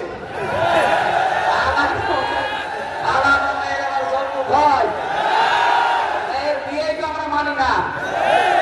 যার সাথে পালিয়েছে কথা বলতো মুসলমানি দিন, আর সে বয়স দাদার এখন মুসলমানি দিতে গেলে তো পড়া থেকে দিতে পারত। আমি ওস্তাদরা আছে এর জন্য কিছু বর্ষাল, এই বয়সে মুসলমানি দেওয়া সম্ভব? 4-5 বছর 6 বছর হলে হতো। ও বুড়ো বুড়ো ভামের মুসলমানি কোন হাসামে দেবে? এখন যে হাসাম দেবে ও তো চোখ বন্ধ করে কাটবে। দেখা যাচ্ছে আগা আগা পিছিয়ে বিয়ের সাত দিকে যাবে না। সুতরাং বিয়ে তো মানে না, মেয়ে পালানো মেয়ে ও সাদা আমরা নেব না। যৌতুকের তো প্রশ্নই আসে না। আমাদের ধর্মে কোনো যৌতুক দেওয়াও জায়েজ নেই, নেওয়াও জায়েজ নেই। আমাদের ধর্মে বরযাত্রী জায়েজ আছে। অথচ বহু মানুষ দেখে বিয়ে করার সময় বরযাত্রী নিয়ে যান। এই সিস্টেম পাল্টানো লাগবে। ভাই, আমরা জানি এই কুমিল্লা, চাঁদপুর, নোয়াখালী এগুলো আলেমদের শহর, এখান থেকে সারা বাংলাদেশে ইসলাম সাপ্লাই হয়। আপনারা এই নিয়মটা পাল্টাতে পারবেন না। আগামী থেকে কোনো বইতে বরযাত্রী যাবেন না, অলিমা করে। অলিমা জায়েজ আছে না? এটা ছেলের বাড়ি না মেয়ের বাড়ি? ছেলের বাড়ি। আপনারা বিবাদের কোনো সমস্যা? অলিমা ছেলের বাড়ি না মেয়ের বাড়ি হয়? আমাদের ছেলের বাড়িতে অলিমা এই সিস্টেমটা চালু করা দরকার। একটা মেয়ে 18-20 বছর 22 বছর এত কষ্ট করে মেয়েটাকে মানুষ করার পরে আপনার হাতে তুলে দিচ্ছে, এরপর আবার 200 মানুষ খাওয়ানো লাগবে। কোথায় পেয়েছে? ওই মেয়েটা কোনোদিন তার মা বাবার আর কিছু উপকারে আসবে? সারা জীবন তো আপনার বাড়িতে আপনার উপকার করবে। সুতরাং মেয়েটাদের দিচ্ছে, এটা নিয়ে আরো তার বংশের 200-400 মানুষ খাওয়ানো দরকার। আর উল্টা করে আপনি যে আরো 200-300 মানুষ খাওয়ান, এটা আমার মনে হয় বরযাত্রী যারা যায় এর মতো ছোট লোক আর ইতর, এরপরও যাবেন বরযাত্রী। কারা কারা বরযাত্রী যাবেন হাত করে তো। আলহামদুলিল্লাহ, এই এলাকায় বিয়ে শান্তি দিয়ে এবার শান্তি হবে। আমি বারবার বলছি, এই কারণে আমার তো ছেলে নেই, আমার খালি মেয়ে, আমার বাসা লাগবে না। আর আমি মেয়ে বিয়ে দিলে এলাকায় একটা দেওয়া চাই, যেহেতু আপনারা বরযাত্রী যাবেন না নাকি? হ্যাঁ, ঠিক আছে।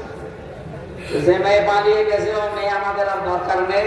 ওয়ালা তুনকিহুল মুশরিকিনা হাত্তা ইউমিনু, সূরা বাকারা 221 নম্বর আয়াতের মাঝের অংশে আছে। আল্লাহ বলেন, যতক্ষণ মুশরিক পুরুষ মুমিন না হবে, মুমিনা নারীর জন্য তাকে বিয়ে করা। এতদিন মিথ্যা কথা ছড়িয়েছেন যে আমাদের স্বামী স্ত্রীর সম্পর্ক, এই মিথ্যা কথা ছড়িয়ে যা তারপরও চলে গেছেন। যান, চট করে ঢুকে পড়ার সিদ্ধান্ত নিয়েন না, তাহলে কিন্তু আয়না ঘর এখনো ভাঙা হয়নি। কথা বলেন, আয়না ঘর ভাঙা হয়েছে। আপনাকে 14 বছর থাকা লাগবে না, শুধু 14 দিন থাকবে।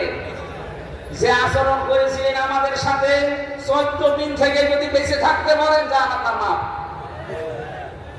সকালবেলা কয়টা ছোলা দিয়েছিল, পচা ছোলা, এটা আমি নিজে খেয়েছি। দুপুরবেলা 1 মুঠ খাবার দিত, তো আমার কাছে কেউ মাখিয়ে দিয়েছে। পায়ের ভেতর দিয়ে হাত চালিয়েছে, এইভাবে এইভাবে পায়ের ভেতরে হাত চালিয়ে সামনে লোহার সাথে হাত আটকে দিয়েছে চেন দিয়ে। আপনি কয় মিনিট বসে থাকতে পারবেন? এইটা পাশের জেলা নোয়াখালী, এখানে হাতিয়া একটা থানা আছে না, ওখানকার মুফতি ফখরুল সাহেব আমার সাথে ফাঁসির কন্ডেম ছেড়েছিল। দেখতাম একেবারে সাঁটপাট হয়ে হাত পা ছেড়ে দিয়ে পড়িয়েছে। আরে ভাই আপনি এমন করেন? বলছে হামজা কি করেছে তোমার সাথে আমি জানি না, তবে আমার এই যে এইভাবে পায়ের সাথে হাত লাগিয়ে আবার পায়ের সাথে লাগিয়ে যাইছে, এইদিকে 2.5 হাত এদিকে 1.5 হাত, 24 ঘন্টা এভাবে 1.5 মিনিট 2 মিনিট খালি পোশাক পায়খানা তুমি সময় দিত। তারপরে এমন পায়খানা দাঁড়ালে দেখা যায়, বসলে দেখা যায় না, এতটুকু দেওয়াল দেওয়া। আমি যে শুয়ে থাকা কত বড় নিয়ামত এটা আমি তো জানি, এই জন্য এখন সুযোগ পেয়েছি।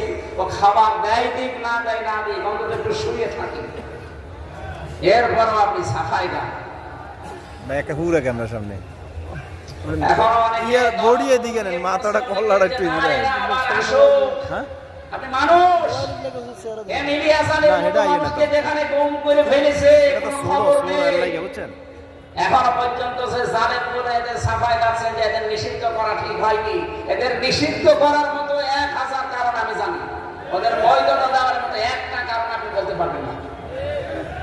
এই মোবাইল একটা ভিডিও আছে, একটা ছেলে হেঁটে যাচ্ছে, দেখলাম তরবারি বের করে এমন এক কপ দিয়েছে হাতে, ওর হাত আছে কিনা গেছে আল্লাহ জানে। এইরকম ভয়ঙ্কর চরিত্রের মানুষগুলো, এদেরকে আপনি বৈধতা দিতে চান? আমি যে কথা বলতে বলতে পর্যন্ত এসেছিলাম, আমার কথার মূল ছিল এটা, যারা আল্লাহর হুকুম মানতে অনেকে চান কিন্তু আল্লাহর প্রেরিত পুরুষ মুহাম্মদুর রাসূলুল্লাহর নেতৃত্ব মানতে চান না, আল্লাহর কসম আপনার মরণ হবে ফেরাউনের মতো। আর এই দেশে আমি এরকম মানুষ এখন কিছু দেখতে পাচ্ছি, আমি নাম নিলাম না, হাজারো মানুষ এখন এরকম আমি দেখতে পাচ্ছি, ওরা আল্লাহর কথা বলেন মানে, আমি নামাজ পড়বো, রোজা রাখবো, হজ করে আনবো, দান সাদকা করবো, অসুবিধা নেই, কিন্তু জামানার প্রেরিত পুরুষকে বলেন আপনি তার আদর্শের কথা বলতে গেলে তখন রাজনীতির গন্ধ খসে, তখন মৌলবাদ বলে গালি দেন। আপনি মানুষ, এই মৌলবাদ না হলে আপনি তো সারস হয়ে আসতে, আপনার নামে আজকে যে সমস্ত শব্দ লাগানো, একটা শব্দ লাগানো লাগতো না। এই জন্য এই শব্দ দিয়ে যেন কে আবার উল্টা পাল্টা কথা না ছড়ান। কিসের মৌলবাদ বলে ছোট করেন মানুষকে? এই ধোঁয়াটা তুলে বাংলাদেশে 15.5 বছরে এই জালেমরা অত্যাচার করেছে। আবার এই শব্দ দিয়ে কেউ যদি সামনে এগিয়ে যেতে চান, এ দেশের মানুষ কিন্তু এখন আর ওই রকম নেই, পাগল ভালো হয়ে গেছে। এক কথা বলেন না কেন? এতদিন আমরা যা ছিলাম সত্যি আমরা পাগল বলেই বেঁচেছিলাম, এখন আর পাগল নেই। আমার দাদা, আমি জেল থাকতে, উনি মারা গেছে জেলে থাকতে, উনি একটা জীবিত থাকতে আমার গল্প শোনাতে, হাজ্জাজ বিন ইউসুফের জীবনী পড়েছো, এটা এত জালেম ছিল লোকটা, রাস্তাঘাটে বের হলেই মানুষের গালি দিত জালেম বলে, এখন যেমন দেয়। পিয়াদারা একদিন এসে বলছে, বাদশাহ আপনার জন্য তো বাইরে যেতে পারি না, শুধু আপনাকেও গালি দেয় আমাদেরও গালি দেয়। বলছে ঠিক আছে, আমি ছদ্মবেশ নিয়ে আজকে বাইরে যাব। রাস্তায় গেছে, এক গ্রাম্য লোকের সাথে দেখা, ডাক দিয়ে বলছে, এই বেটা হাজ্জাজ বিন ইউসুফ, এ বাদশা কেমন? কত জালেম। আবার যাই বলেছে, কি বললি? হ্যাঁ কত জালেম। 2 বার শোনার পর মেয়েটার কাছে খারাপ। আচ্ছা বেটা তুই আমার চিনিস? না আমি সে হাজ্জাজ। চিন্তা করছে আমার তো মাথা থাকবে। ডাক দিয়ে বলছে, বাদশা আপনি আমার চেনেন? আচ্ছা না, আমি এই গ্রামে রইল, যার মাসে 2 দিন মাথা খারাপ হয়, আজকে তার পয়লা দিন।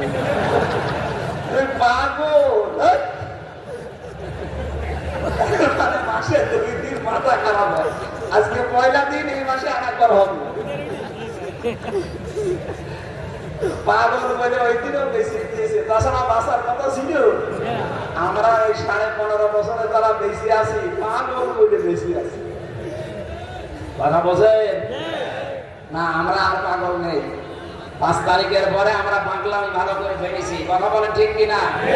এখন যদি কেউ পাগলামি করেন, জনগণ কিন্তু বুঝে ফেলবে।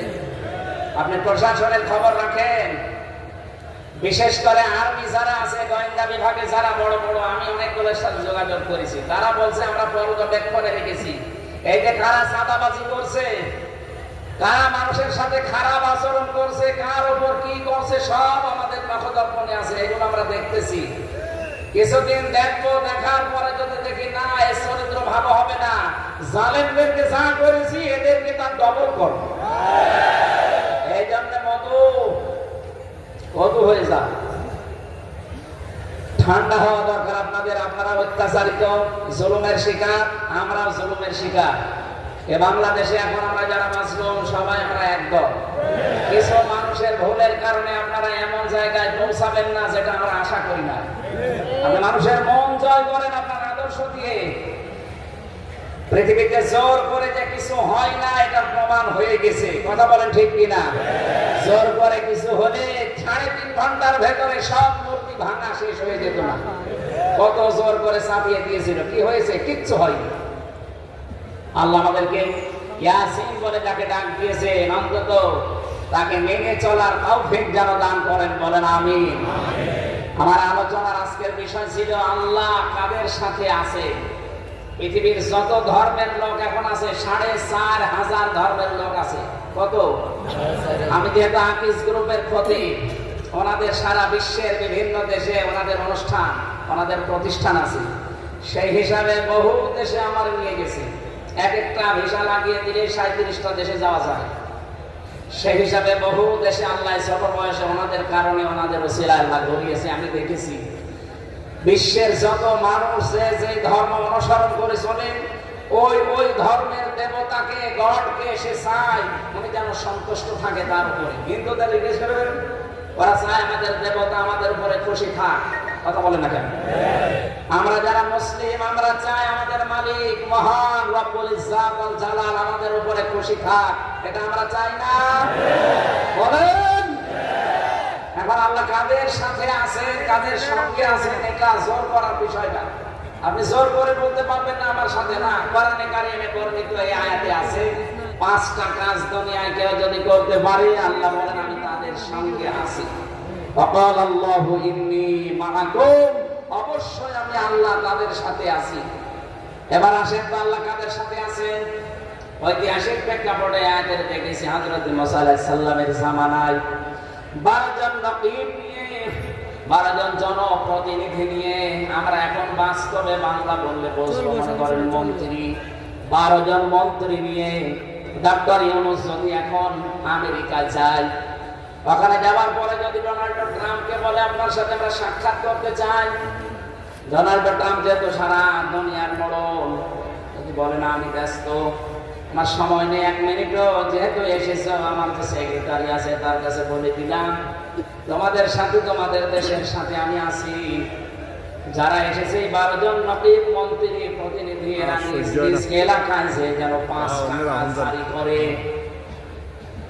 وَلَقَدْ أَخَذَ اللَّهُ مِيثَاقَ بَنِي إِسْرَائِيلَ وَبَعَثْنَا مِنْهُمُ 12 نَقِيبًا।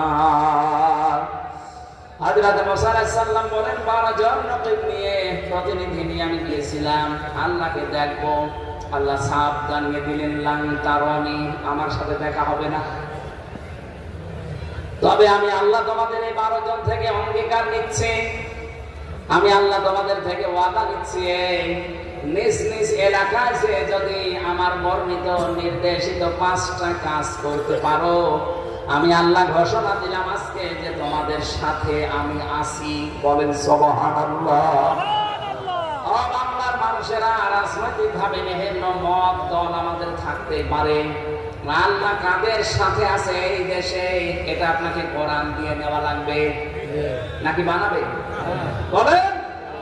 এই দেশে হাজারো দল আছে, হাজারো মতের মানুষ আছে, যেহেতু 96% মুসলমান এদেশে, আল্লাহ আমাদের সঙ্গে থাকে, এটা আমরা সবাই চাইবো, কথা বলেন না কেন? আল্লাহ বলেন আমি 5টা কাজ যারা করবে তাদের সাথে আছি।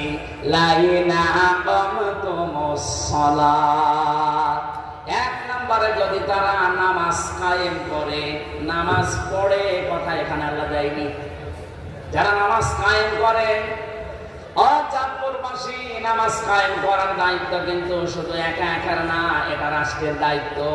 আল্লাযীনা ইম্মাক্কান্নাহুম ফিল আরদি ইয়াকামুস সালাত।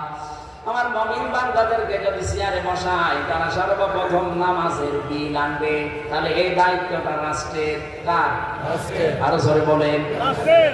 আমার তো যতটুকু কোরআন হাদিস পড়ে আর বাংলাদেশ নিয়েছে ধারণা, আন্তর্জাতিক বিশ্বের ষড়যন্ত্রগুলো আশা করছি বন্ধ হবে। আল্লাহর রহমত যেহেতু আমরা তাকে সঙ্গে রাখতে চাচ্ছি, এখানে নামাজ যারা কায়েম করতে চায় এই দেশে, আপনার দল বিদল দেখলে হবে না, নামাজ কায়েম যারা করতে চায় তাদেরকে রায় দেওয়া লাগবে। এদেশে 300 এমপি দাঁড়াবে, 151 জন মানুষ যেন এই কোরআনে কারীম বুকে নিয়ে সংসদে যেতে পারে। আর নামাজের বিল সর্বপ্রথম যেন 151 জন মানুষ পাস করতে পারে। সংসদে যে এক কথা বলছেন, সংসদে যে আপনাদের এখানে কে দাঁড়াবে আমি জানি না, সে সেই দাঁড়াক, আপনার আত্মীয় হোক আর না হোক, যেহেতু নামাজ কায়েমের পক্ষে আপনি আল্লাহকে সঙ্গে রাখতে চাইলে নামাজ কায়েম যারা করতে চায় তাদের সাথে আপনাকে থাকা লাগবে। ওরা সংসদে যে যদি বলে নামাজের বিল আনতে হবে, 151 জন যদি হাত তুলতে পারে, 149 জন না তুলুক অসুবিধা নেই, 151 জন তুললে রায়টা পাস হয়ে যাবে। যেই দিন পাস হবে ওই দিনের পরে আর নামাজের ওয়াজ দেশে করা লাগবে না, বাধ্য হবে সৌদি আরবের মতো রাষ্ট্রীয় ভাবে নামাজ পড়তে। আপনি বলেন আমি কি পাবো? আপনি পাবেন সূরা নিসা 85 নম্বর আয়াত, মাইয়াশফা শাফাতান হাসানাতান ইয়াকুল্লাহু নাসীবুম মিনহা। কোন মানুষ যদি দুনিয়ায় কোন ভালো কাজের সুপারিশ করে, ওই লোকটা ভালো কাজ করে যে সওয়াব পাবে, আপনি সুপারিশ করে তাই পাবেন। সুতরাং এই আসনে কে দাঁড়াবে আমি জানি না, সেই দাঁড়াক, ও যদি নামাজ কায়েমের পক্ষের লোক হয়, সংসদে নামাজের বিল আনবে এরকম মানুষ যদি দাঁড়ায়, আপনার আত্মীয় স্বজন না হলে তাকে নিজ মনে ভোট দিয়ে দেবেন। আর মনে করবে না নামাজের বিল আনলে 18 কোটি মানুষ নামাজ পড়লে যে সওয়াব হবে, আপনি শুধু রায় দিয়ে ওই সওয়াব পেয়ে যাবেন। কিয়ামতে বহু মানুষের আমলনামায় জিনার গুনাহ লেখা থাকবে, মদ খাওয়ার গুনাহ লেখা থাকবে। লোকটা বলবে আল্লাহ এই আমলনামা আমার না, কারণ আমি জীবনে জিনা করিনি। আল্লাহ পাক বলেন আমি জানি তুমি জিনা করনি। ওয়া ইয়াশফা শাফাতান সাজ্জিয়াতাই ইয়াকুল্লাহু কিফলুম মিনহা। কোন মানুষ যদি অন্যায় কাজে মন্দ কাজে রায় দেয়, সমর্থন করে, সুপারিশ করে, ও লোকটা অন্যায় কাজ করে যা পাবে আপনি পেছন দরজা দিয়ে সাহায্য করে তাই পাবেন। আপনি এমন মানুষকে ভোট কেন দেবেন, রায় কেন দেবেন, যে লোকটা ক্ষমতা পেয়ে বিল আনবে। যে মাননীয় স্পিকার, আমরা এই দেশে ফার্স্ট কোয়ার্টার খুলতে চাই, ব্যভিচার করার জন্য স্বাধীন ব্যভিচারের জায়গা চাই। এর আয়াত যদি পাশ হয়ে যায়, রায়টা আপনি শুধু মনে করেন আপনি ভোট দিয়েছেন, কি হয়েছে না, আপনার ভোটের কারণে লোকটা এমপি এমপি হওয়ার কারণে সংসদ সদস্য, এক কথা বলছেন না কেন? ওখানে যে এই রায়ের পক্ষে ও হাত তুলবে, এখানে যদি 151 জন হাত তুলে এই জেনা এই ব্যভিচারে আইনটা পাশ হয়ে যায়, এই দেশে যত মানুষ জেনা করবে আপনার একটা রায়ের কারণে ওই গুনাহ আমলনামায় যাবে। আমি আমলনামা কিয়ামতে দেখতে চাই এরকম যে আমার আমলনামায় জেনার গুনাহ লেখা আছে, জেনা করলাম না, জেনার গুনাহ নিয়ে উঠবো মানে। এইজন্য এখনই সতর্ক হবেন। সবচাইতে বড় বিষয়, আল্লাহকে যেহেতু সঙ্গে রাখতে চাই, আল্লাহ মিডিয়ায় জানিয়েছেন লাইন আকামতুমুস সালাহ, যদি তারা নামাজ কায়েম করে আমি আল্লাহ তাদের সাথে আছি। সুতরাং নামাজ কায়েমের আন্দোলন যারা করে মাস্ট বি তাদের সাথে থাকা লাগবে। এ নির্দেশ কার? যাকাত দেওয়া লাগবে। যাকাত একবার দিয়েই বন্ধ করে দেবেন না, যাকাত দিতে থাকতে হবে বছরে বছরে। যাকাত ভিত্তিক অর্থনীতি, এটাতে কি অনেকে জানি না, আমরা মনে করি দুনিয়ার কাজ। কে বলেছে আপনাকে? এটা একটা ইবাদত। ইসলামী অর্থনীতির যতগুলো নিয়ম নীতি আছে অনেক পাকা মুসলমান জানে না, মনে করো ওগুলো ব্যাংকিং ব্যবস্থা সুদ মুদ ওর ভেতরে আমি নেই। কে বলেছে আপনাকে? বাংলাদেশে যত ব্যাংক আছে জেনারেল ব্যাংক গুলো আপনি বাদ দেন, হ্যাঁ ওরা সরাসরি খায় আমরা জানি। ইসলামী ব্যাংক সহ আরো আনুষঙ্গিক যেগুলো আছে প্রায় 13টা, এগুলো শরিয়া বোর্ড আছে। এখানে মাওলানা ওবায়দুল্লাহ হামজা আছে চট্টগ্রামে পটিয়া মাদ্রাসা, শায়েখ সাইয়েদ কামালউদ্দিন জাফরি হাফেজে হুল্লাহ আছে। এরকম বড় বড় মাথাগুলো তারা কাজ করছে, গোনা যদি হয় তাদের হবে। নবীজি 13 বছর মক্কায় নামাজ পড়েছেন না পড়েননি? পড়েন না কেন? আর 10 বছর নামাজ পড়েছেন মদিনায়। 13 বছর মক্কায় থাকাকালীন নামাজে ওই সময় কাবা শরীফের ভেতরে 360টা মূর্তি। কিভাবে নামাজ পড়লেন মূর্তি সামনে নিয়ে? নামাজ পড়েছিলেন এই কারণে যে মূর্তি সরানোর কোনো সামর্থ্য ওনার হাতে নেই। যখন মদিনায় যে ক্ষমতা পেয়ে আসলেন, নিচে মূর্তি ভেঙে ফেলে দিলেন, এবার মূর্তি সাফ। নামাজ পড়েছিলেন না পড়েননি? এর আগে 13 বছর ওনার নামাজ হয়নি। কি করে বলেন? এই দেশে যতদিন জাকাত ভিত্তিক অর্থনীতি কায়েম না হবে, ততদিন পর্যন্ত আপনি ইসলামের সাথে যারা জড়িত এদের সাথে নির্দ্বিধায় কাজ করবেন। গোনা যদি হয় ওদের শরিয়া বোর্ডের গোনা হবে, আপনার কোনো অসুবিধা নেই। আপনাকে ইসলামী অর্থনীতির এই চ্যাপ্টারগুলো পড়াশোনা করার জন্য আহ্বান জানাচ্ছি। সূরা বাকারা 275 নম্বর আয়াত থেকে 78 নম্বর আয়াত পর্যন্ত, বিশেষ করে মুশারাকা, মুদারাবা, মুরাবাহা, বায়ে সালাম, বায়ে ইস্তিসনা, বায়ে মুআজ্জাল, বায়ে ওয়াহিদা, 28টা নিয়ম আছে। একটাও আপনি জানেন না, আর আন্দাজে ফতোয়া দিয়ে দেন যে ও যা কেউ তা। এটা তো কাফেরদের কথা। কাফেররা বলতো ব্যবসাও যা সুদও তা। এই কথা বলে না কেন? এটা কাফেররা বলতে পারে, আপনি একটু বোঝাশোনা করেন। নবীজি নিজে মুদারাবা করেছে। মুদারাবার নামটা কি? আমি টাকা দেব, আপনি শ্রম দেবেন। খাদিজা রাদিয়াল্লাহু তাআলা আনহা তিনি সম্পদ দিয়েছেন, নবীজি শ্রম দিয়েছেন। ব্যাংক তো এইটাই করছে আপনার সাথে। হ্যাঁ, যদি সোনালী ব্যাংক, রূপালী ব্যাংক, চৈতালি ব্যাংক, ওরা যদি এটা করে ওদের সাথে কারবার করে, কিন্তু ওরা তো সরাসরি নিয়েছে আপনাকে মায়ের সাথে জেনা করাচ্ছে। আমি আবার বলছি, 100% মুক্ত হওয়া সম্ভব না। যতদিন যাকাত ভিত্তিক অর্থনীতি বাংলাদেশে কায়েম না হবে, ততদিন পর্যন্ত এদেশে 100% সে চিকিৎসা হোক, সুদ থেকে মুক্ত হওয়া সম্ভব না। এই যে টুপিটা সুন্দর লাগছে না দেখতে? এর ভেতরে সুদ আছে। আমি বলেন হুজুর আপনি সুদের টাকা দিয়ে টুপি কিনে না। এই টুপিটা যে ফ্যাক্টরিকে বানিয়েছে, ফ্যাক্টরির মালিক অবশ্যই লোক নিয়েছে। এক কথা বলছেন? আমি না জায়েজ টাকা দিয়ে কিনলাম, কিন্তু বাস্তবে আপনি পারবেন না। ইসলামী ব্যাংক চেষ্টা করছে। আমি যাকাত ভিত্তিক অর্থনীতি কায়েমের জন্য যে মানুষগুলো পাশ করতে পারবে, যাকাত চায়, তাকে ভোট দেওয়া, রায় দেওয়া, সমর্থন করা যদি রাজনীতি হয়, আমার মনে হয় এইটা রাজনীতি, আসল রাজনীতি। এই রাজনীতি যতদিন না বুঝবেন, ততদিন আপনার কপাল ভালো হবে না। আল্লাহ আমাদেরকে সম্মতি দিন, বলেন আমিন। 3 নাম্বারটা তো আরো গুরুত্বপূর্ণ। আমানতুম বিরসুলি, রাসূলদের উপর ঈমান আনবা। প্রশ্ন আসতে পারে, এখন তো রাসূল নেই। হ্যাঁ নেই, কিন্তু রাসূলের নায়েব আছে।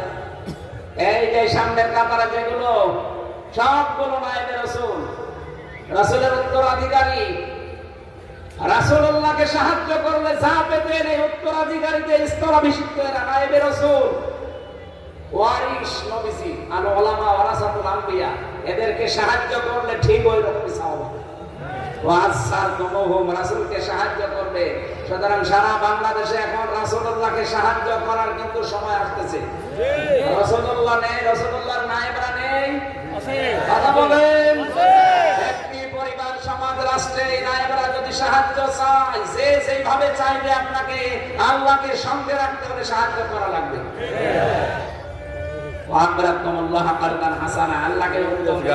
অনেকে ধার দিতে চান না। আরে ভাই, একটা লোকে বিপদে পড়লে তাকে দান না করে যদি ধার দেন, আপনি ডবল সওয়াব পাবেন। দান করলে একটা সওয়াব হলে, ধার দিলে ডবল সওয়াব। লাউ কাফিরান্না আনকুম সাইয়্যাতিকুম, যদি এই 5টা কাজ তোমরা করতে পারো, তোমাদের থেকে আমি মিটিয়ে দেব, মুছে ফেলবো তোমাদের অপরাধগুলো। ওয়ালা উদখিলান্নাকুম, লামে তাকিদ নুনে সাকিলা, অবশ্যই আমি আল্লাহ তোমাদেরকে প্রবেশ করাবো জান্নাত, এমন একটা বাগানে, তাজরি মিন তাহতিহাল আনহার, যার তলদেশে নদী আর নহর প্রবাহমান। ফামান কাফারা বাদা যালিকা মিনকুম, এরপরও যদি কেউ মুখ ফিরিয়ে চলে যায়, ফাকাদ দাল্লা সাওয়া সাবিল, ও যেন হেদায়েতের পথ থেকে বহু দূরে চলে যাবে। আমরা এই আয়াতটা বাস্তব জীবনে যেন মানতে পারি, ওই তৌফিক কামনা করছি। এর বেলা আরেকটা আছে, এখন প্রায় 8টা বেজে যাচ্ছে। আমি আমার গলার দিকে তাকিয়ে শেষ করে দিচ্ছি। আল্লাহুম্মা আমিন। না আপনাদের সভাপতি আছে না? সভাপতি আছে মাদ্রাসা প্রিন্সিপাল, এরপরে আবু নাসর আশরাফি ভাই আছে যার দাওয়াতে এসেছি সেই কুষ্টিয়া থেকে। ওনারা কিছু বললে বলেন।